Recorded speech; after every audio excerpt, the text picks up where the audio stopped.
A warrior's battle never truly ends, but this. Time to fight is personal John Rambo. Thought he left the war behind, but the war has found him when the past returns with A. Vengeance, only one man stands between. Chaos and justice, they took everything from him. Now, he's taken the fight to them a new enemy, a new battlefield, and one last mission he never expected this time. He's not alone, but the bloody spills will write a new legend he trained. Them to survive, now they'll have to fight. Alongside him, bullets will fly, knives will cut, and vengeance will be unleash you. Can't run from your past, especially when it comes.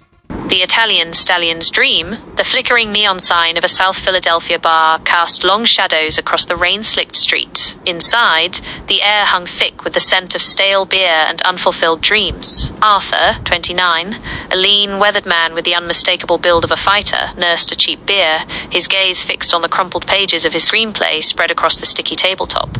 He was a boxer who hadn't quite made it, a contender whose punches landed harder on the canvas of life than in the ring. But within him burned a story, a raw, visceral tale of a local boy fighting for a sliver of hope in a world that seemed determined to keep him down. His small, cluttered apartment was his sanctuary and his battleground. Amidst overflowing ashtrays and discarded drafts, Arthur hammered away at his ancient typewriter, each keystroke a testament to his stubborn belief in his narrative. He wasn't just writing a boxing movie.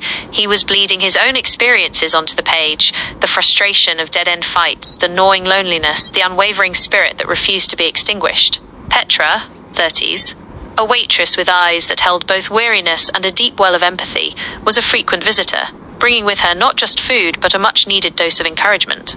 She saw the fire in Arthur's eyes, a reflection of his unwavering determination. She believed in his story, perhaps because she recognized the same quiet resilience in him that she carried within herself. The pilgrimage to Hollywood was a stark contrast to the gritty reality of his Philadelphia life.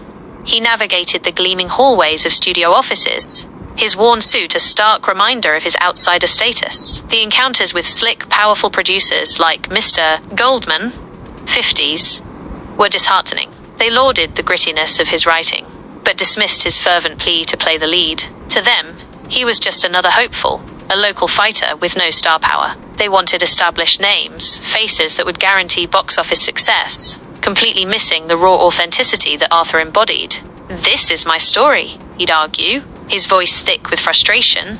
"I lived it. I know this guy. I am this guy." But his impassioned pleas fell on deaf ears. The machinery of Hollywood craved bankability, and Arthur, the unknown fighter, didn't fit the mold. The offers to buy his script, to strip it of his personal touch and hand it over to a manufactured star, felt like a betrayal. It was like asking him to sell his soul and watch someone else wear its skin. Disheartened but not defeated, Arthur returned to Philadelphia, the rejections fueling his already intense training. Each punch thrown in the dimly lit gym was a testament to his refusal to give up. He continued to refine his script, fueled by countless cups of coffee and the unwavering belief that his story deserved to be told, and he deserved to tell it. A flicker of hope appeared in the form of ANNA and Mark, two young, ambitious producers operating on the fringes of the Hollywood system. They saw something in Arthur's screenplay that the established players had missed, a genuine, beating heart. They recognized the raw power of his narrative, the universal appeal of an underdog fighting against all odds. However, their resources were limited.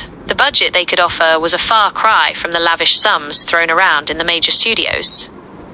And then there was Arthur's unwavering insistence on playing the lead. They saw the risk, the sheer audacity of casting a complete unknown in such a pivotal role. "You're an actor?" Mark had asked, a mixture of curiosity and apprehension in his voice. "I'm a fighter," Arthur had replied, his gaze intense.